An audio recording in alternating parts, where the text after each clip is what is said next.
kugumana akaranga k'Uburundi. Hari ibintu byinshi cyane dufise twebwe vy'abarundi tutanimenya ko dufise guraba akaranga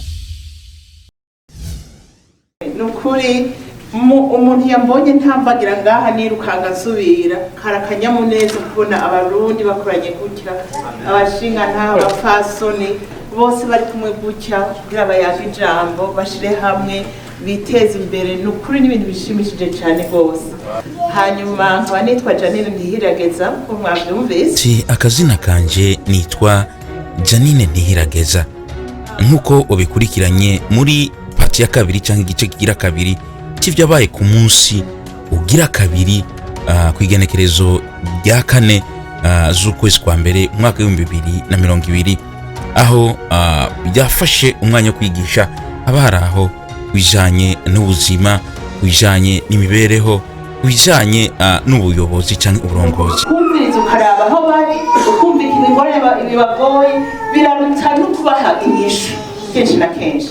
Umufasoni Emeline Gahimbare umunyamabanga ntahegayezwa wa BDUSA ari kumwe n'ujejwe kumenyekanisha BDUSA muri Leta Zunze Ubumwe za Amerika eka ndetse no hanze ya Amerika Uwimana Era bafasha akanya kugira ngo amanze batubwire umushitsi w'iteka izina giwe n'ibimuranga ivyo ari vyo n'uwariwe kugira ngo abaraho baze kuronka inyigisho bazi uriko arabigisha.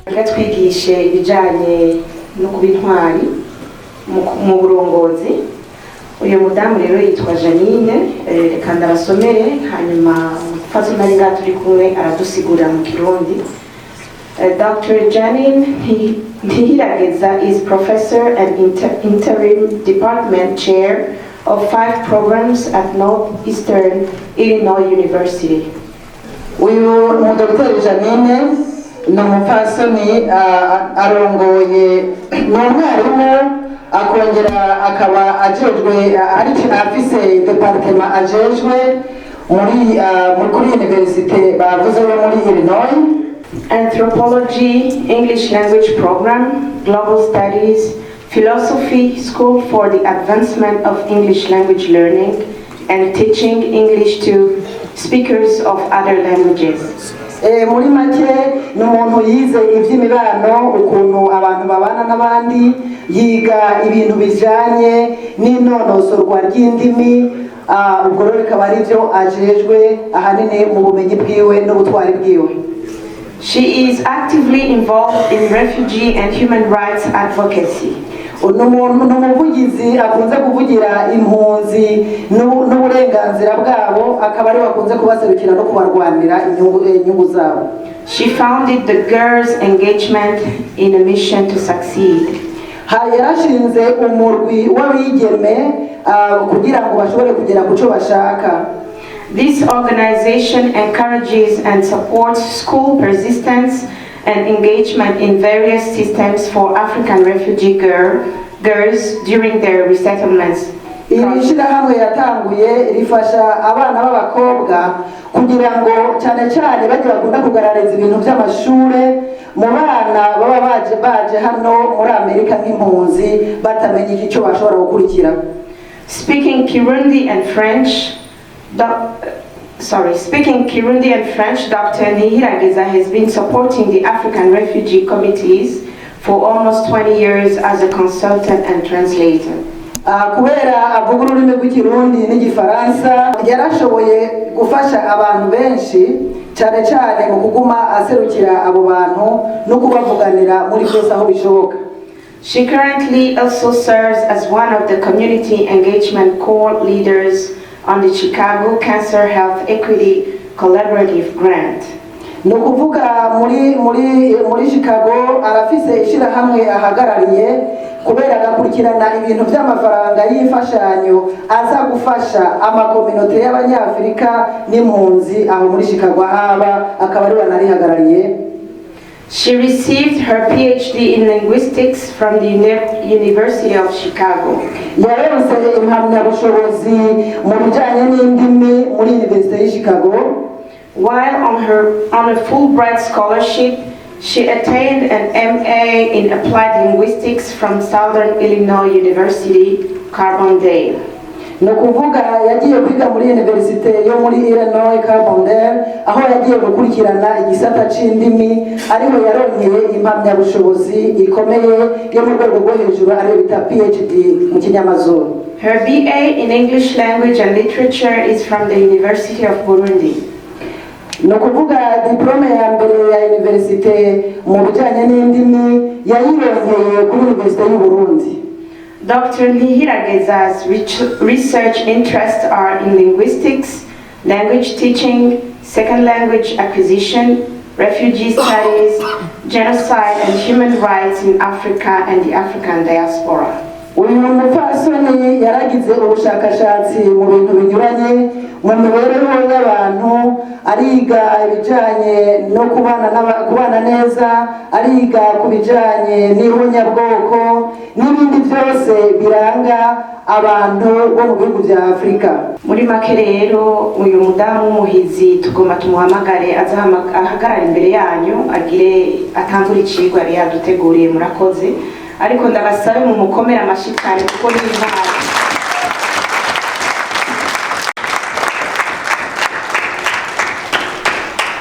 Tumwakire neza, tumwakire neza.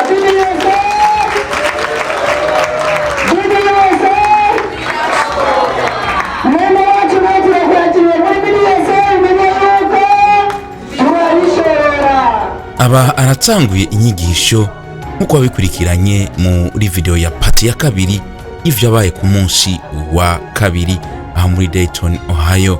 Nk'uko wavyumvise wabikurikiranye, izo akaba arizo nyigisho yatanze kuri uwo munsi ugira kabiri. The systems are available for us to engage. Mugabo ntitujayo, turarinda ngo dusanga aho turi. Arangije gutanga inyigisho ziwe, yatanze umwanya ku bayobozi ba BDUSA ku rwego rwa federal, batangura kujya kuri porogaramu yari isanzwe ihari y'ibikorwa vyari vyabajanye aho muri Dayton, Ohio.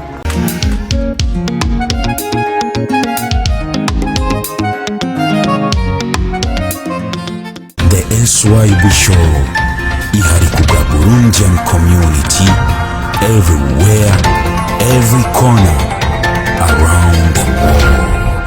Ni iteka rinini kubona ndi kumwe nawe uyu munsi.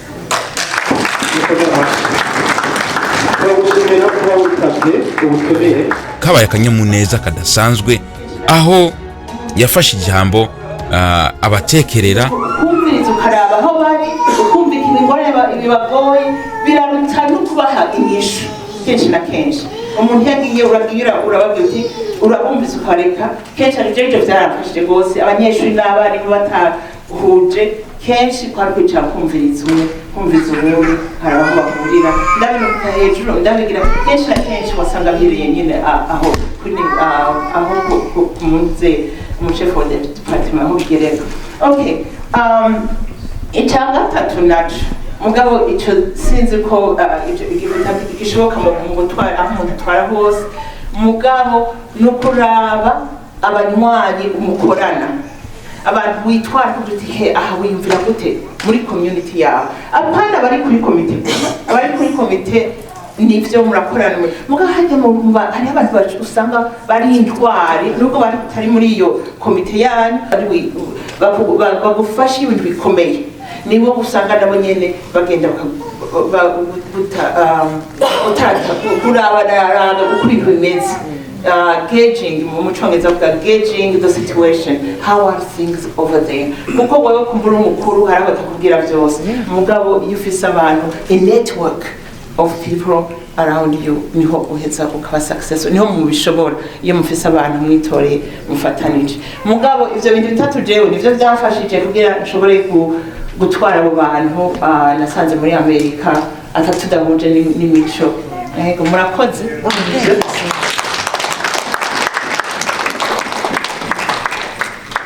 Ego, nakumbanya kuba rero fatikano kanya ndabashimire kubera ko umva gende nyogenda nagomba rero nk'umukenyezi aserukira abandi bakenyezi aze afata kanya adushimire nyakubahwa Dr. Janine ku izina ryacu, hanyuma duheza dushishikane. ndabigizwe kubera ko mu byo yakoze yarashize imbere umukenyezi, arashyira imbere abana mu mashuri yashyiramo yatanguza kugira abakenyezi nibazaga kwigisha ibintu wakoze no kugira ko hari abadogiteri bashika 4 nzi bakomakomeye bigisha mu kaminuza yose akomeye mugani washoboye kwemera kuza tumwongera amashyi cyane yemeye guhera ndababwiza ukuri kubera porogaramu nyinshi yari afise kubera ingendo nyinshi yari afise ahabaga hayura indege agenda hanze twabaye oblige kuvuga tuti ibyo ukenera uburyo turabutanga mu buzima kansorega porogaramu please ubwo buryo ko ari bwinshi ukoresha umwanya wo turakurira iki tumukomera amashikani ni intwari kuko uratahura abantu nk'aba rero nibo bazokiza igihugu umunsi rero usaba abana bari mu kaminuza ko tubanze kugira connection n'abarundi baze gutera intambwe bityo se turiko tuja ahantu heza cyane reka rero mu ijambo mumbaye muri minota 2 gusa mukoze. ndabashimiye banyakubahwa perezida kuba muha ijambo ryo gusezera nyakubahwa Dr. Jani kubwo icubahiro Imana yaduhaye tubasabe muvyaguruke kugira ngo mama tubasezere muze mushike ngaha kugira tubasezere murakoze nisunze icubahiro duhawe na nyakubahwa perezida kugira ngo duhagarare hano dusezera nyakubahwa Dr. Jani bwa mbere nitwa Nyinkuru Dafosa Imana n'abantu baranyize kugira ngo mpagararire abavyeyi bangana kubona bangana rero muri make nishimye kuba nakubonye ndakwiye ku byinshi kuko amazi mu kirundo avuga ngo asumira ku mabuye kandi baratubwiye ngo nta mukuru abura mukuru we nejejwe nuko ndose mukuru wanje yantanguriye gushika muri iki gihugu akaba azina byinshi mu byo kurongora naje nkaba ndi umutoyi ndoza aho nzokonka kubw'ibyo rero turagusabye nk'abakenyezi uzotubyare kuko ntitugira amaso kuko ngo amaso niyo abaye maremare ntiyibonera abona imbere inyuma hakabona abandi rero noneho tweho muratuzi turi batoyi banyu tuvuye mu gihugu cacu vuba tubasabe muzotwereke umwongo uhuma n'udahuma kugira ngo dushobore kurera imfuvyi abapfakazi abatishoboye n'abana hamwe n'abantu aho nikora nk'uko bidi wese yabitujeje n'amabanga toroshe ariko turi kumwe namwe twizera ko tuzobishobora hanyuma turabashimiye cyane kandi turabahaye kaze kugira ngo mutibe hafi umwanya ukwiye n'umwanya udakwiye umwami bibahere umugisha murakoze cyane.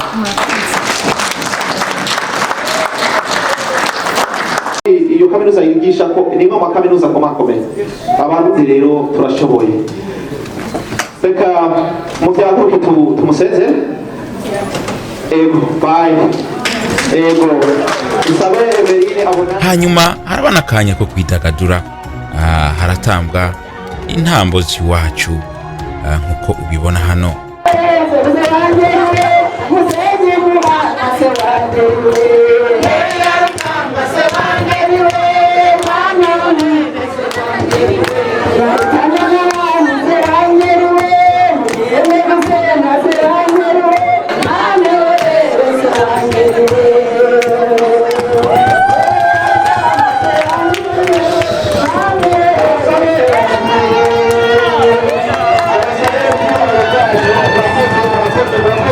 Ibyo birangiye bivanye nuko abantu benshi banyuzwe bakanezererwa n'inyigisho yabigishije.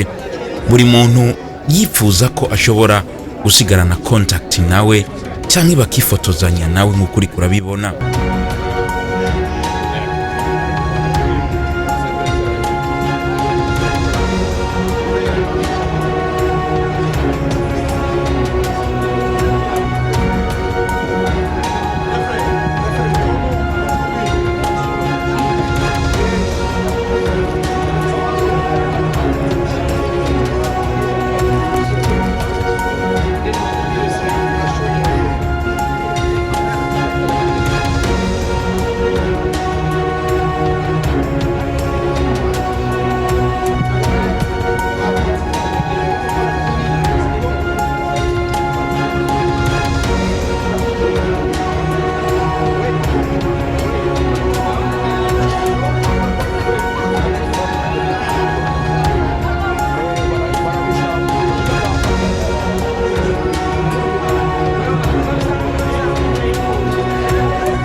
natwe nka The SOAB Show twararonse akanya gato ariko nubwo byagoranye kugira ngo tumuronke turaganira nawe. Kurikirana wumvirize ivyo twaganiriye nawe aduhaye akanya nka The SOAB Show. Kaze cyane. Nkuko uri kurabibona aha bariko barasezera umumama yari yaje gutanga inyigisho. Turiko turaraba ukuntu dushobora kuganira nawe, turabe ko tuzoshobora kuza kuronka umwanya wo kuganira nawe, turabe ukuntu bigenda ko nkuko uri kurabibona ni ibintu bimeze neza kandi abantu bose bishimiye. Urabona ko bose bamukikije bariko bararaba uko bimeze, bakira ama contact yiwe kugira ngo bazovugane nawe. N'umuntu adasanzwe. Burya Abarundi dufise abantu bakomeye cyane, ibintu bifashe neza nkuko uriko urabibona.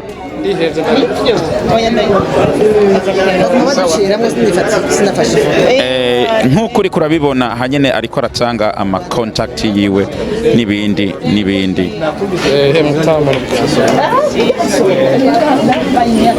Ariko sezerana n'abantu no Murundi adasanzwe muri Leta Zunze Ubumwe za Amerika. Okay, bakunzi ba The SOAB Show, turi kumwe n'umukenyezi canke umumama inararibonye yacu amaze imyaka myinshi muri Leta Zunze Ubumwe za Amerika, akaba yari hano mu bikorwa bidasanzwe vya BDUSA. Muvyeyi je nitwa Steven Raphael, nkaba mva muri Houston, Texas. Yakaba ari ishow twise The SOAB Show, ari sauti ya wamsho Burundi, ijwi ryo kuvyuka i Burundi canke ijwi ry'umuvyuro. Dukora ibikorwa bijanye n'ibikorwa bikorwa n'Abarundi, bimenyekana n'ibitamenyekana. Rero twabonye uri umuntu w'umuhinga abenshi baba batazi ko ryari ribaye rya mbere nkubona.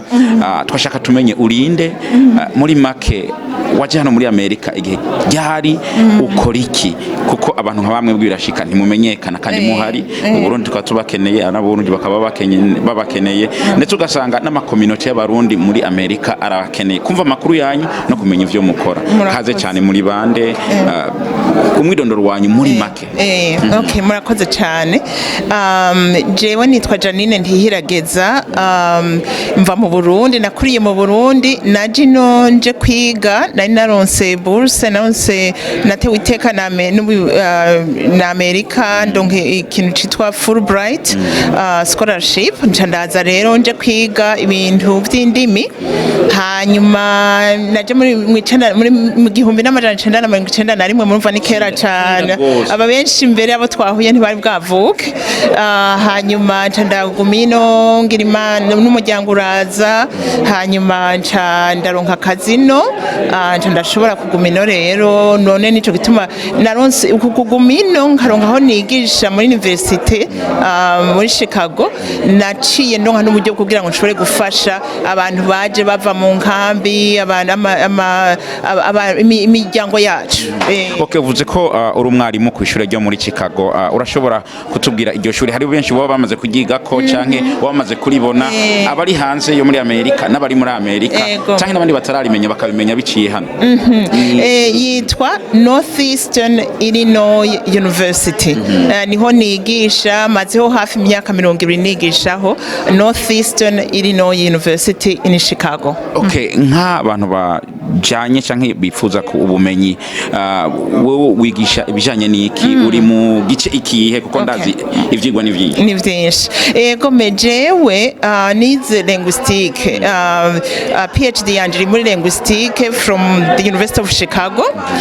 Mugabo nigisha abarimu baja kwigisha icongereza.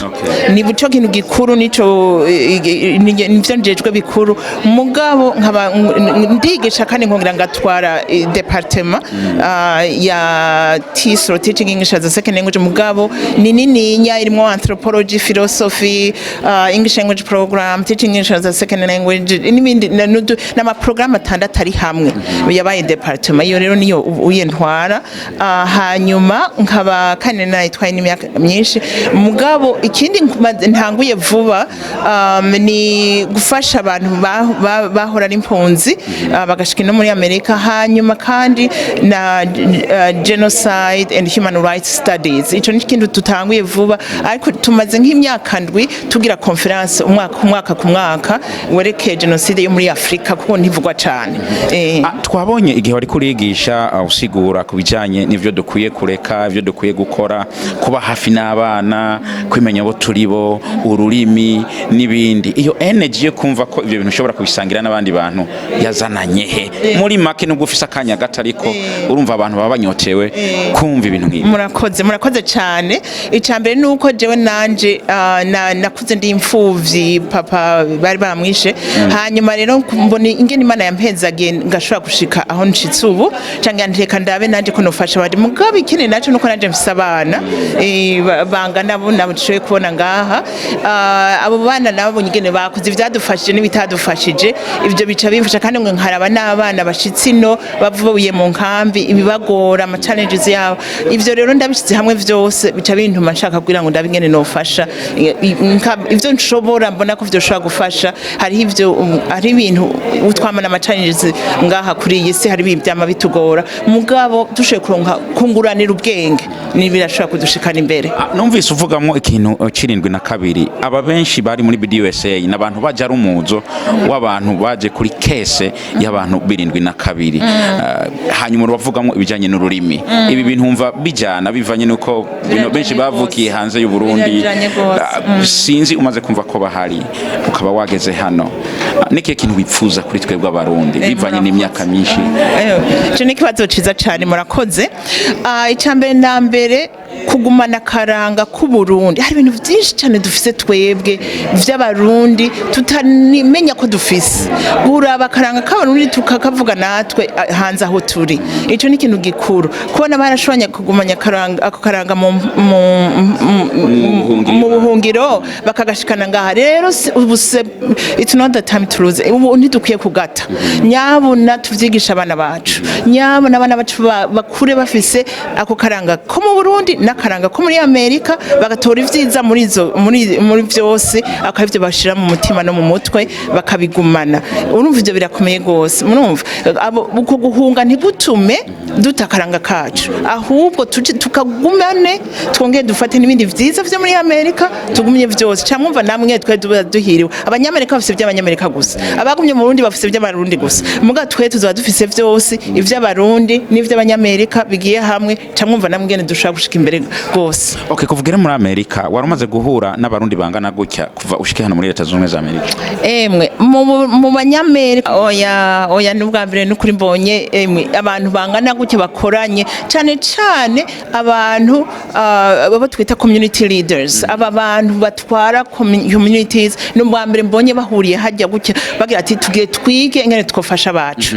N'ukuri biranejeje cyane gose, birashimishije, sino kubara ingene nanezerewe no kubona mpuye n'abantu bangana gutya. Watanze impanuro ku bari hano, hari abandi barorera the SOA Bishop canke bazohora n'ino video, baba bari hano, baba bari mu bindi bihugu n'abari Burundi. Nirihe jambo babwira bivanye nuko ni jambere ubabona, kuko kenshi ntibikunda kubaho, bibaye naho bikica bisambuka, bivanye n'akanyamuneza ufise k'ivyo wabonye. Nirihe jambo babwira? Ijambo rikuru no babwira si n'ikintu gishasha, mugabo kugumya karanga kacu ntitugate. Abazungu baje batubwira yuko batwigisha ico Gifaransa, batwigisha ico Congereza, batwigisha izo ndimi zindi, muga turafise ururimi rwacu n'akaranga kacu dukwiye kugumana kugira tumenye iyo twavuye. Hariho abantu bari no ngaha birabura batazi benshi iyo bavuye, twe turafise iyo twavuye, tugumana ico kintu aho tuzoja hose. Hanyuma rero mugabo mu bintu vyose dukora, ugukundana, kugira relationships, kugumana ubuntu twize abatwigishije dukura, n'ukuri tubigomane mu mutima, mu mutwe, tubikorereko relationships aho tuzoja hose. Ijambo rya nyuma wobwira abavyeyi nk'uko warivuze hano ati mube hambavu n'abana mube hafi. Ico ndakizi, mfite abana babiri, umwe afite imyaka 14. I know hari ivyo wavuze bimaze kumbaho. Wakivuze numva kirangoroye, numva kingezeho. Niki kintu wobwira abandi bavyeyi kuko tubayeho gutyo, kuko nakugozo ndabubayeho. Hari challenges zimaze guhura nazo zivanye na biriya bintu wavuze. Kora ku bavyeyi bose bari murashobora guhura n'ino video. Murakoze. Murabona ikintu abavyeyi ikintu cambere, kandi abantu benshi twari dukenye, twavuye mu bukene bwinshi. Rero iyo turonse ikintu giduha amahera tuba turiruka turanezerwa rwose tuba tuyarondera mbwa hari ikintu tubura twibagira nuko umwanya wo kumana n'umuryango wacu wa mugore akamana umwanya n'umugabo wiwe babana bakamana n'abavyeyi bakamana n'abana babo bakarondera umwanya icyo bita quality time kugumana n'umwanya wo kwicara ukamusomera agatabo naho atari wewe umusomera wewe akagukamureka akagusomera akakubwira umugani kujya tuca imigani mukamarana umwanya urazi ko twicara impande y'iziko abakera twe dushaje impande y'iziko tukicara tugaterana bakavuducira imigani bagatita uwo mwanya wari ukomeye rwose kugumiza imiryango hamwe ubu uyu mwaba arikora muri shift yindi ni shift yindi amahera araza mugabo hari ibintu tuba turiko turonka amahera mugabo tukabura akaranga kacu